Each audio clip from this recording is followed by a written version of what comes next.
যদি সর্বশক্তিমান আল্লাহ যে কোনো কিছুই তৈরি করতে পারেন, কেন তার সমস্ত পৃথিবী তৈরি করতে 6 দিন লাগলো?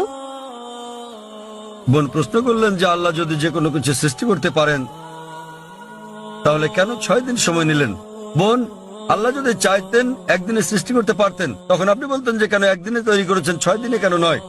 কারণ আল্লাহ 6 দিনে এটা বানাতে চেয়েছেন। কোরআন বলে যে আল্লাহ যা ইচ্ছা করেন তাই সৃষ্টি করতে পারেন। অনেক আয়াত আছে, আল্লাহ বলেন কোরআনে সূরা আলে ইমরান অধ্যায় 3 আয়াত নম্বর 59, ইন্না মাসালা ঈসা ইনদাল্লাহি কামাসাল আদম খালাকা মিন তুরাব সুম্মা ক্বালা লাহু কুন ফায়াকুন।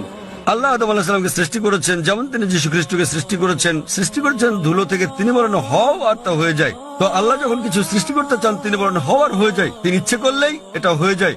আল্লাহ যদি ইচ্ছে করেন আপনি 9 মাস পরে জন্মাবেন, তাহলে আপনি 9 মাস পরে জন্ম নেবেন। আল্লাহ যদি চান 1 সেকেন্ডে, তাহলে মাত্র 1 সেকেন্ডেই। তো আল্লাহ চাইলেন যে তিনি কোনো কিছু 6 দিনে সৃষ্টি করবেন, তাই তিনি করলেন।